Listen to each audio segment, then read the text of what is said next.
I'm here to talk to you about Indian education, higher education in particular.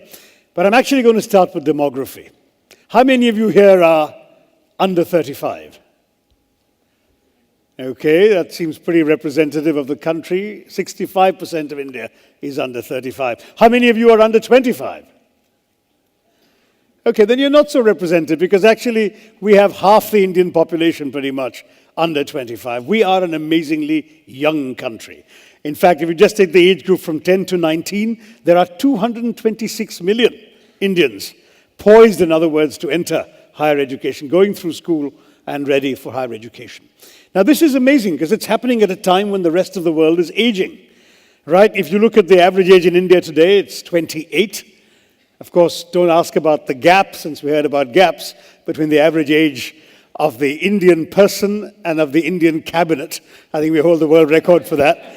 But that's another matter. That's another TED talk, right?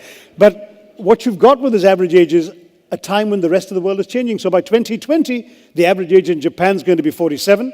In China, it's going to be heading well past 40. Europe, 46. The United States, youthful US, also 40. And India's average age is going to be 29.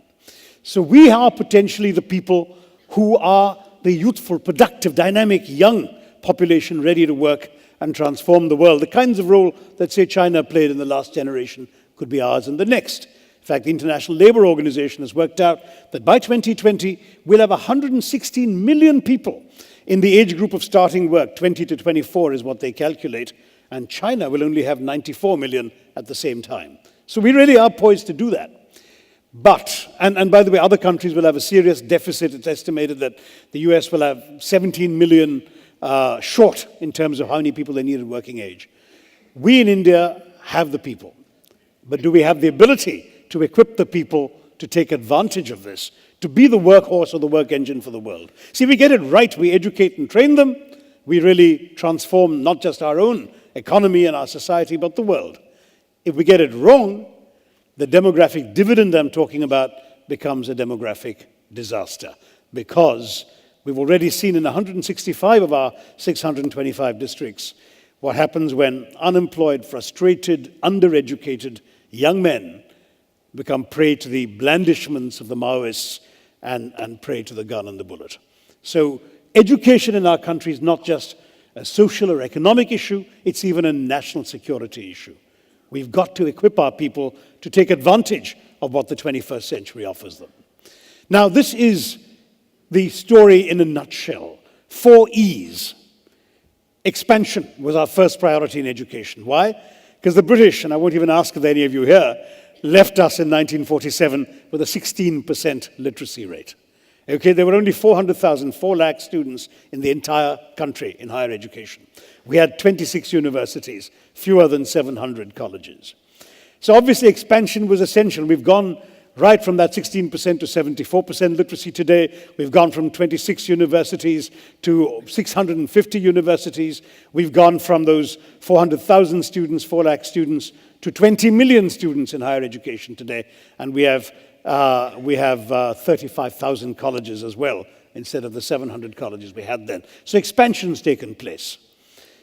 We've also had to fight for the second E of equity, that is, including the excluded from education, trying to reach out to the unreached, the people who didn't get a fair shake in education for reasons they couldn't help. Gender, an obvious reason. When we had that 16% literacy rate, you know what the female literacy rate was? 8.9% at the time of independence. Just 1 out of 11 Indian women could read and write. Caste, region, religion, all sorts of people got left out the system. We had to bring them in. And that became a big challenge and a priority for education. In getting those two things more or less right, I don't know how well we did on the third E, which is the E of excellence. Obviously, you need quality. And we set about setting up institutions of great quality in our country. The IITs are a good example. In fact, it's part of Jawaharlal Nehru's vision that the IIT in Kharagpur was established back in 1956, the year I was born, and it was done on the site of a British detention center, the Hijli Detention Center. So a symbol of political oppression became instead a symbol of hope, of technology, of looking to the future. But for the IITs, the IIMs, a few good institutions, I'm sure you can all pick your few around the country, these have tended to be islands of excellence floating on a sea of mediocrity. The average Indian higher education institution is simply not of the quality that you and I, all of us in this audience, would like to see. And that ties into the fourth E that I've added to this catechism, employability. Talk to employers, talk to CEOs. What do they tell you? That they're simply not satisfied with the quality of the graduates they're getting. Even in the T of TED, the technological area, engineering graduates, have 500,000 engineering graduates a year. But if you talk, for example, to the Federation of Indian Chambers of Commerce and Industry, they did a survey, 64% of employers are not satisfied with the quality of graduates they're getting. Some companies are running essentially re-education places. Infosys has a gigantic campus in Mysore, and it's not on-the-job training, which big companies tend to do. It is, in fact, really a full year's education for the people they've already hired to make up for the deficiencies of what they've learned and not properly learned in college. Now, that's the scale of the challenge that we face. What are we doing about it? A great deal needs to be done. Of course, we are trying to put in kids into the system at an early age. The RTE, the Right to Education Act. If kids were out of school in the old days, it was their parents' fault. Today, if they're out of school, it's the state's fault. The government is committed to actually getting them an education. We've got more and more money being pumped in by the system at all levels. For example, many of you may have gone to prestigious universities. Lots of people in India don't. They go to state universities, which are grossly underfinanced. We've come up with a scheme to pump central money into the state universities so they actually have resources to do something with the students they have there. Money isn't the whole answer. There is an entire challenge in terms of addressing things like the gender gap. That's a gap that, despite what what the earlier speaker said, we don't want to embrace, right? It's a gap we must overcome. Right now, women's literacy is 66%, better than the 8.9, but still means that, 1 out of every 3 Indian women still can't read and write. We have to overcome that. We need to catch the ones who've been left out of the net. Adult literacy, huge challenge. I went off to a village in Tamil Nadu, not far from Kanjivaram, and I met women who in their 50s and 60s were learning to read and write. And people think sometimes, what's the point? Some of their own family members, their husbands think, what's the point?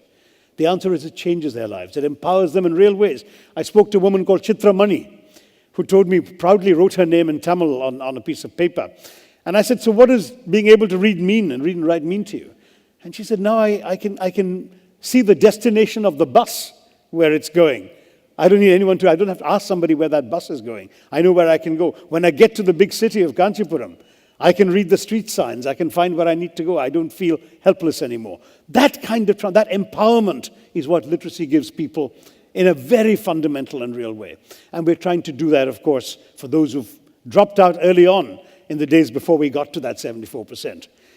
The younger kids, we've got them into school now. We have something called a gross enrollment ratio, the percentage of children of a certain age, of the age appropriate for a particular level of education. Well, at primary school now, our gross enrollment ratio is 116%. We've actually enrolled more kids than we thought existed at that age group, because some of the older ones are coming in too. Bad news is, as you go up the level, it starts dropping. So by the 8th grade, I'm afraid it's down to 69%. By the 10th grade, 39%. And by college, our gross enrollment ratio is about 18% against a global average of 29%. So clearly, we still need to do more. Our expansion hasn't gone enough. We haven't managed to get everyone to stay in the system. Some of them actually need vocational training. They're not all going to become white-collar clerks or officials or IAS officers, right? So we need to try and catch them and get them into vocational training. But how do you do that in a culture where for 3,000 years, if you wanted to be a cobbler or a carpenter, you better have an uncle or a father who's a cobbler or a carpenter, because nobody else is going to teach you. The transmission of knowledge of tradecraft in our country has always been through the gene pool. So one of the reasons why the sons of politicians tend to be politicians also, And a Bollywood movie stars, same story. So we need to get master craftsmen in. Why is it with a country of 1.2 billion people that we should have a nationwide shortage of masons, of plumbers, of certified electricians? We need to get more vocational training into the system. We're doing that. We're now rolling out the whole concept of community colleges so that kids can go in, have some academic learning, lots of vocational training, and at the end of 2 years, if they show tremendous academic promise, they can go back to a university. If not, they leave with a 2-year certificate, and they go off and do a useful trade in a society that is clamoring for these skills. So these are the kinds of changes that we are trying to bring about and move along. But there's a change that the government alone can't do. You know, if you look at the need for research and innovation, you've heard a lot of that, I'm sure, in the course of the TED Talks. Research is something which the government wants to double the amount of money it's spending on research from 1% of GDP to 2%. We haven't had the money to pump into it yet. But innovation requires new ways of thinking. I heard you had a talk about hyper-thinking. I missed it. But new ways of thinking means learning to think out of the box, learning to create. I know we're famous for jugaad, right? You Google the words frugal innovation, and the top 20 hits will all relate to Indian inventions. We've invented the world's cheapest electrocardiogram, the simplest and cheapest EKG, the cheapest insulin injection, the world's cheapest small car, the Tata Nano, all that's come. But all these have been things invented elsewhere that we have stripped down, made more affordable, more replicable, more relevant to our conditions. We need to do things that others haven't done before, which we used to do in our culture. We're the land that invented the zero. Remember how the Romans used to write their numerals in long strings of letters?